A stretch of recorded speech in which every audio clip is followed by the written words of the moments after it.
Praise the lord. ఈ దిన వాగ్దానము కీర్తన 3:8 నీ ప్రజల మీదికి నీ ఆశీర్వాదము వచ్చునుగాక.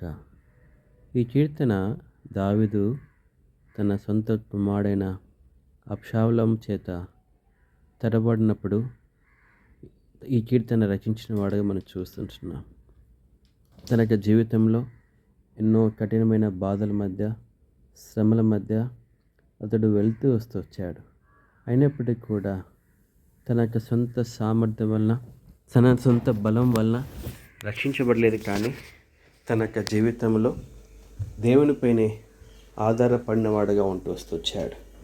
మన యొక్క జీవితంలో కఠినమైన పరిస్థితుల మధ్య, ఇబ్బందుల మధ్య వెళ్తున్నప్పుడు కూడా మన యొక్క జీవితంలో మనం ఏమి రక్షించబడలేము. కానీ కేవలం దేవుని శక్తినిపైనే ఆధారపడవలసిన విషయాన్ని ఇది మనకు జ్ఞాపకం చేపిస్తుంటున్నది.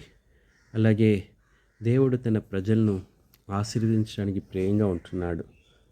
అందుకే సంఖ్యాకాండము 24:1 ఇజ్రాయేలును దీవించుట యెహోవా దృష్టికి మంచిదని బిలాము తెలుసుకున్నప్పుడు, ఇక్కడ బాలాకు ఇజ్రాయెల్ ప్రజలు శపించమని బిలామును పిలువడినప్పటికీ కూడా దేవుడు వారిని శాపానికి బదులుగా ఆశీర్వదించిన వాడుగా ఉంటున్నాడు.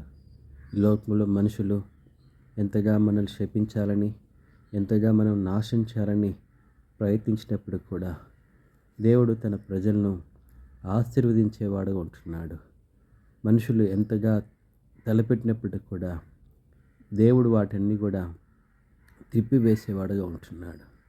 అలాగే మన ప్రార్థన కేవలం మన కొరకు కాదు, కానీ నీ ప్రజల మీదకి ఆశీర్వాదం రావాలని, మన ప్రజల మీద ఆశీర్వాదం వచ్చినట్లు మనం ప్రార్థించేవారుగా ఉందాం. ప్రభు ఆ రీతిగా సహాయపడును గాక. ఆమేన్.